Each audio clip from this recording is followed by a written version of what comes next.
আজকের আমার পরিবারে বেশ অনেক মানুষজন আসবে আর তাদের জন্য তো কিছু স্পেশাল রান্না করব। তাই ভাবলাম তোমাদের সাথেও শেয়ার করে নিই। আর আমার ইউটিউব চ্যানেলের জার্নিতে এখনও পর্যন্ত ভেটকি মাছের কোনো রেসিপি দেখানো হয়ে ওঠেনি। তাই যখন বাজারে যাচ্ছিলো বাজার করতে বলেছিলাম একটু ভেটকি মাছ ভালো পেলে নিয়ে আসতে। আর সেই অনুযায়ী দেখো একটা বড় ভেটকি মাছ কিনেও এনেছে। আর বেশ অনেকটা টাটকা ছিল বলেই কিনে এনেছে। তো দেখো তার মধ্যে দুটো বড় বড় সাইজের পেটিও বেরিয়েছে আর তার সাথে বেশ অনেকগুলো দাগাও বেরিয়েছে। তাই ভাবলাম আজকের ভেটকি মাছে কিছু স্পেশাল রান্না তোমাদের সাথে শেয়ার করি। আর একটা রান্না করতে গিয়ে আমি দুটো পদের ভেটকি মাছের রান্না করেছি, সেটাই এই ভিডিওর মধ্যে রয়েছে। তো তোমরা চাইলে পুরোটা দেখতে পারো স্কিপ না করে। আশা করি রান্নাগুলো তোমাদের ভালো লাগবে। তো তার আগে তোমাদেরকে বলি, হাই বন্ধুরা, তোমরা সবাই কেমন আছো? রি কিচেনে ইউটিউব চ্যানেলে তোমাদের সবাইকে স্বাগত জানাই। আশা করি তোমরা খুব ভালো আছো আর তোমাদের ভালোবাসায় আমিও অনেক ভালো আছি। তো এইভাবে তোমরা ভালোবাসা দিতে থাকো আর আমিও এগোতে থাকি। তো দেখো তোমাদের সাথে কথা বলার জন্য আর মাছগুলো ভালোভাবে দেখানোর জন্য একটা বড় সাইজের প্লেটে ভালো করে মাছগুলো সাজিয়ে রেখেছি। তো চলো এবার মাছগুলোকে আমি সুন্দর করে পরিষ্কার করে ধুয়ে নিই।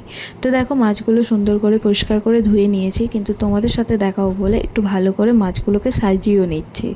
আর হাতে একটু টাইম আছে, আমি একদম ভোরবেলায় উঠেছি, তাই জন্য রান্না করতে আমার অসুবিধা হবে না। তো দেখো ভালো করে প্লেটে মাছগুলো এক এক করে সাজিয়ে নিচ্ছি। আর দেখো বেশ অনেকগুলো বড় বড় সাইজের পিস হয়েছে। তাই ভাবলাম এখানে আমি দু রকমের পদে রান্না করব। তো ফার্স্টে কি করছি না করছি সেটা তোমরা দেখতে থাকো, অবশ্যই ভালো লাগবে। তো দেখো ফার্স্টেই আমি একটু হলুদ মাখিয়ে নিচ্ছি মাছগুলোতে, আর তার সাথে হালকা করে নুনও মাখিয়ে দিচ্ছি। আর কেন অল্প নুন দিচ্ছি, কেন হলুদ অল্প দিচ্ছি, সেটা তোমরা পুরো ভিডিও দেখলেই বুঝতে পারবে। তো দেখো হলুদ আর নুন দিয়ে ভালো করে ম্যারিনেট করে রেখে দেবো। তারপরে আমি একটু মশলা রেডি করব। কিভাবে মশলাটা রেডি করছি না করছি সেটাও তোমরা এই ভিডিওতে দেখতে পারবে। তো দেখো আমি নুন আর হলুদ দিয়ে দিয়েছি, এবার ভালো করে সুন্দর করে মশলাটা রেডি করে নেবো। তো এটা মাখিয়ে ম্যারিনেট করে রেখে দিই। আর এইদিকে দেখো একটা গ্যাস জ্বালিয়ে নিচ্ছি। আর এখানে একটা অন্যরকম একটা রান্না করছি, সেটাও তোমাদের সাথে শেয়ার করছি। তবে এই রান্নাটা আমি ডিটেলসে দেখাচ্ছি না, কারণ এটা ডিটেলসে পরে তোমরা যদি চাও অবশ্যই দেখিয়ে দেবো। তো এখানে আমি একটা ডিমের তরকারি করছি, কারণ সবাই তো মাছ খেতে পছন্দ করে না, তো তাদের জন্য ডিমের রান্না করছি। আর এই ডিমটা একটু স্পেশালভাবেই বানাচ্ছি, যেহেতু মাছের রেসিপিটা স্পেশাল বানাচ্ছি তাই জন্য ডিমটাও একটু স্পেশালভাবেই বানাচ্ছি। আর এদিকে দেখো ফ্রাইং প্যানে তেলও দিয়ে দিয়েছি, বেশ অনেকটা গরম হয়ে গেছে। তখনই আমি মাছগুলো ভাজতে দিয়ে দেবো। আর এই মাছ ভাজতে যে আমার কি ভয় লাগে কি বলবো। বেশি ভয় লাগে তেল ছিটকানোর জন্য না, আমার মাছটা যদি ভেঙে যায়, এত বড় বড় মাছ, এটাই আমার সবথেকে ভয় লাগে। তাই জন্য আমি তেলটা একদম অত্যধিক গরম করে গ্যাসটা একদম লোতে দিয়ে মাছগুলো আমি এক এক করে দিয়ে দিচ্ছি। আর তোমরা দেখলেই বুঝতে পারবে, দেখো তেলটা অত্যধিক গরম হয়ে গেছে। আর এই মাছ দেওয়ার জন্য আমার গ্যাসটা দেখো হয়েছে প্রচুর তেল ছিটকে গেছে। তো কোনো প্রবলেম নেই, মাছগুলো ভাজা হয়ে গেলে আমি গ্যাসটা একবার মুছে নেবো। যেহেতু ভিডিও করছি, একটু পরিষ্কার করে না করালে তোমরাও কি পছন্দ করবে, তাই না বলো? তো দেখো তোমাদের সাথে কথা বলতে বলতে আমি দুটো মাছ দিয়ে দিয়েছি, এবার বাকি মাছগুলো এক এক করে দিয়ে দেবো। তো দেখো আরেকটাও দাগা দিয়ে দিলাম। আর এখানে আমি মাছগুলো অল্প ফ্রাই করব। আর কেন অল্প ফ্রাই করব সেটাও তোমরা পুরো ভিডিও দেখলেই বুঝতে পারবে। তো আজকের আমি দু ধরনের রান্না করছি, একটা হচ্ছে ভেটকি মাছের ভাপা আর একটা হচ্ছে ভেটকি মাছের রসা। তো দু ধরনের রান্না, দুই মেরুর রান্না। তো কিভাবে করছি না করছি সেটা তোমরা পুরো ভিডিও না দেখলে বুঝতে পারবে না। আজকের আমি একটা কথা তোমাদেরকে বলছি, তোমরা যে এইভাবে আমার পাশে আছো এর জন্য অনেক ধন্যবাদ। আর এইদিকে দেখো আমার দেখলেই বুঝতে পারবে আমি মাছ উল্টাতে একটু ভয় পাচ্ছি, কারণ যেহেতু ভিডিও করছি আর একটু অতিথিরাও এসে খাবে, মাছ ভাঙা দিতে কেমন একটা লাগে, তাই না? তাই জন্য আমি মাছগুলো খুব সুন্দর করে আস্তে আস্তে উল্টে দিচ্ছি। আর তার সাথে দেখো এই দিকের মাছগুলো উল্টে দেবো, তারপরে আমি একটুখানি নিঃশ্বাস নেবো, কারণ আমার বিভৎস ভয় লাগে যদি মাছগুলো ভেঙে যায়। আর যেহেতু আমি অল্প ভাজবো, একদম লাল লাল করে ভাজবো না, তাই অল্প ভাজার পরেই আমি উল্টে দিচ্ছি। আর এখানে আমি নুনের পরিমাণটা অত্যধিক কমই দিয়েছি, তোমরা চাইলে কিন্তু তোমাদের পরিমাণ মতো নুন দেবে, কারণ আমি নুন যেহেতু অল্প পরিমাণে খাই, আর যেহেতু আমি দু ধরনের রান্না করছি দুটোতেই নুন লাগবে। আর তোমাদের সাথে কথা বলতে বলতে দেখো মাছগুলো প্রায় ভাজা হয়ে গেছে, আর মাছের ছালটাও একটু উঠে গেছে। তো একটু তো মন খারাপ হবে, তাই না? এত বড় বড় সুন্দর সুন্দর টাটকা মাছ আর লাল লাল, ছিল, বেশ সুন্দর টাটকা মাছ ছিল। ভেটকি মাছ টাটকা পাওয়া খুবই অসুবিধাজনক, কিন্তু আমার মাছটা লাকিলি টাটকাই পেয়েছি। তো দেখো, তো কথা বলতে বলতে দুটো মাছও তুলে নিয়েছি। এবার দেখো দুটো পেটিও ভেজে নেবো। তো দুটো পেটিকে আমি একটু কড়া করেই ভাজবো, এতে আমার অসুবিধা নেই, কিন্তু যে মাছগুলো হালকা করে ভাজার সেটা আমি প্রথমেই ভেজে নিয়েছি। আর তোমাদের ওইদিকে যখন ওই মাছটা হচ্ছে, এইদিকে দেখো আমি আলুগুলোও ভেজে নিলাম, আর তার সাথে একটা মশলা রেডি করেছিলাম, সেটাও দিয়ে দিলাম। আর এই রান্নাটা করছিলাম ডিমের কারি। তো কিভাবে রান্নাটা করছি যদি তোমরা জানতে চাও, অবশ্যই আমাকে কমেন্ট করে জানিও, আমি তোমাদের সাথে শেয়ার করে দেবো। তো নুন হলুদ দিয়ে দিলাম, মশলাটাও দিয়ে দিলাম। এবার একটু কষিয়ে নেবো। কষিয়ে নেওয়ার পরে আমি ডিমগুলো দেবো। আমি ডিমগুলো আগে দিই না, কারণ আমি ডিম ভাজিও না। আর আমি খুব ভালো করে কষিয়ে নিলাম। এবার আমি আর এইদিকে দেখো আমার দুটো পেটি ভাজা হয়ে গেছে, সেটাও তুলে নিয়েছে, সেটা তোমাদের সাথে শেয়ার করলাম না। এদিকে অবশিষ্ট যে দুটো মাছ ছিল সেটাও তোমাদের সাথে ভেজে নিলাম। আর এইদিকে দেখো আমার লেজাটা একটুখানি নিচটা লেগেও গেছে, তবে অসুবিধা নেই, লেজাটা বাড়ির লোকই খেয়ে দেওয়া যেতে পারে, কিন্তু কেউ মানুষজন বাড়িতে এলে তাকে কি আর ভাঙা দেওয়া যায়? তো এই মাছটা নয় বাড়ির লোক কী খাবে। তো দেখো কথা বলতে বলতে আমার প্রত্যেকটা মাছ ভাজা হয়ে গেছে, আর আরও কিছু রান্না করছি, তারও কিছু মশলা আমি রেডি করছিলাম এতক্ষণ ধরে। আর এইদিকে দেখো আমি এই মাছটা রান্না করার জন্য কী কী মশলা নিলাম সেটাও তোমাদের সাথে শেয়ার করে নিচ্ছি। তো দেখো এখানে নিয়েছিলাম আমি টমেটো, কয়েক কোয়া রসুন, আর তার সাথে কাঁচা লঙ্কা আর পেঁয়াজ সব একসাথে আমি বেটে নিয়েছিলাম, কারণ হাতে টাইম খুবই অল্প ছিল। আলাদা আলাদা করে বাটলেও হতো, কিন্তু আমার কাছে অত টাইম ছিল না। আর দুটো ধনেপাতাও ছিল, সেটাও দিয়ে দিচ্ছিলাম, তারপর তুলে নিয়েছি। তো কাঁচা লঙ্কা, টমেটো, পেঁয়াজ ভালো করে মিক্স করে আর রসুন ভালো করে মিক্সিতে বেটে নিয়েছি। বেটে নেওয়ার পরে দেখো আর এইদিকে মাছগুলো আমি তুলে নিচ্ছি ভালো করে পরিষ্কার করে। আর কড়াইতে দেখো একটুখানি মাছও লেগে আছে, তো সেটাও ভালো করে পরিষ্কার করে নিলাম, কারণ এই রান্নাটা আমি এতেই করে নেবো, আর এক্সট্রা করে কোনো তেল দেবো না বা কিছু। তো তার আগে চলো গ্যাসটা একটু ভালো করে মুছে নিই, কারণ গ্যাসটা অত্যধিক তেল ছিটকে নোংরা হয়ে গেছে। তো তার জন্য তেল যখন একটু সাবান দিয়ে মুছতে পারি, গরম আঁচের মধ্যে সাবান দিয়ে গ্যাস মোছা কতটা যে রিস্ক, যারা মোছে তারাই জানে। আর না মুছলে আমার রান্না করতেও ইন্টারেস্ট থাকবে না, কারণ আমি একটু পরিষ্কার করে না রান্না করলে আমার রান্নাটা ঠিক ভালো হয় না, কেন জানি না, এটা আমার অভ্যাস বলতে পারো। তো দেখো ফ্রাইং প্যানে আমি তেলও দিয়ে দিলাম, আর তার সাথে দেখো একটুখানি সামান্য তেল দিয়ে দিলাম, যেহেতু তেলটা পরিমাণে কম লাগছিলো। আর এবার যে মশলাটা আমি পেস্ট করেছিলাম তো সেটাও দিয়ে দিলাম। আর এখানে তোমাদের যদি টাইম থাকে তোমরা আলাদা আলাদাভাবে মশলা কষাতে পারো, তো আমার কাছে একদমই টাইম ছিল না, তাই আমি এতে হলুদও দিয়ে দিলাম, লঙ্কা গুঁড়ো দিয়ে দেবো, আর পরিমাণ মতো নুনও দিয়ে দেবো।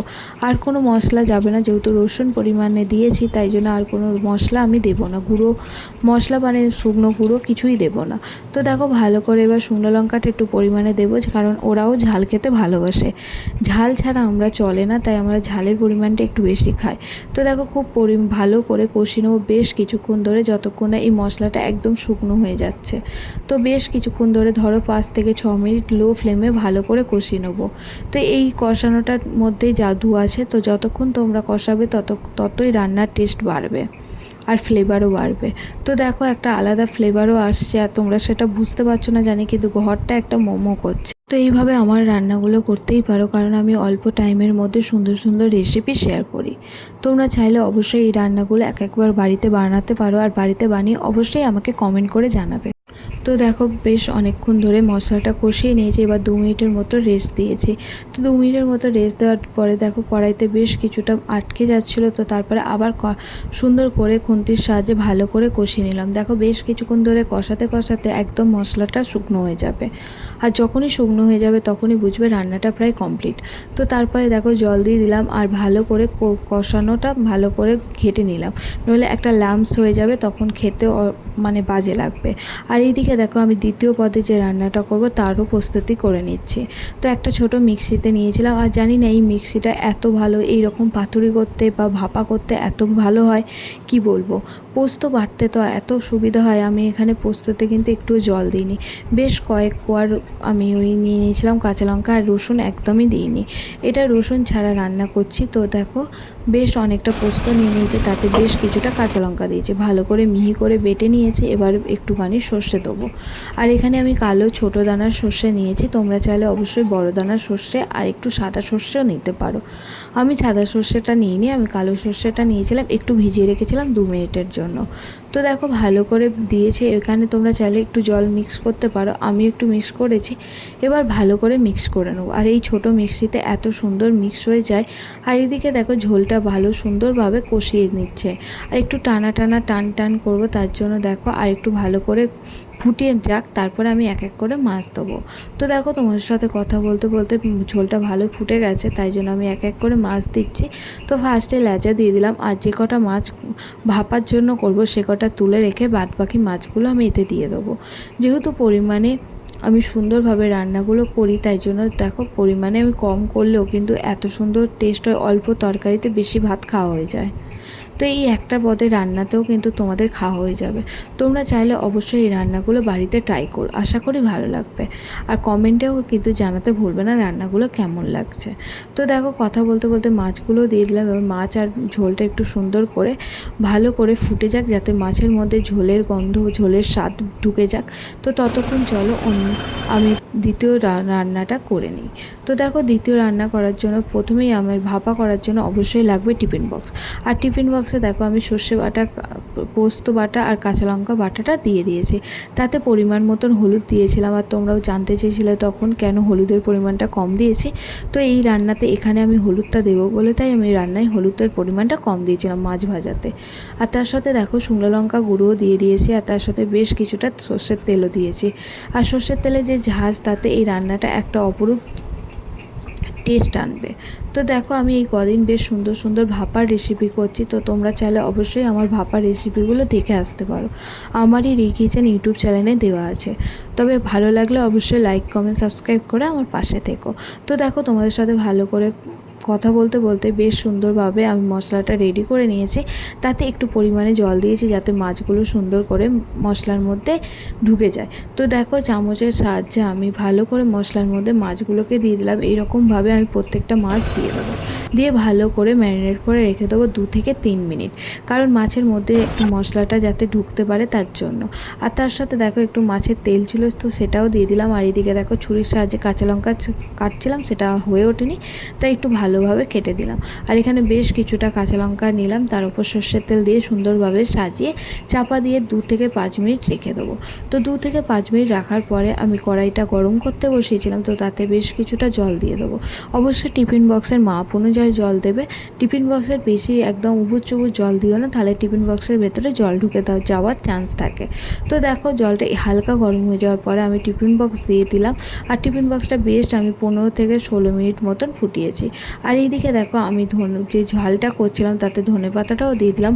তোমরা বলতে পারো ডাঁটি সমেত ধনেপাতা, জানি না আমার ধনেপাতা এত ভালো লাগে, আমার ধনেপাতার কোনো অংশই আমার নষ্ট করতে ইচ্ছা করে না, তাই আমি ডাঁটি সমেতই ধনেপাতা দিই। তোমরা আমরা রান্নার ভিডিওগুলো দেখলে অবশ্যই জানতে পারবে। তো দেখো এদিকে রান্নাটা তো প্রায় কমপ্লিট হয়ে গেছে। এবার একটু ফুটে 2 থেকে 3 মিনিট ফোটানোর পরে আমি গ্যাসটা বন্ধ করে দেবো। বন্ধ করে চাপা দিয়ে রেখে দেবো, রান্নাটা রেডি হয়ে যাবে। আর এইদিকে দেখো আমার ভাপাটাও রেডি হয়ে গেছে। আর দেখো রান্নাটা এত সুন্দর দেখতে হয়েছে। আর ওইদিকে আমি চিকেনও বসিয়ে দিয়েছিলাম আর মাটনও বসিয়ে দিয়েছিলাম।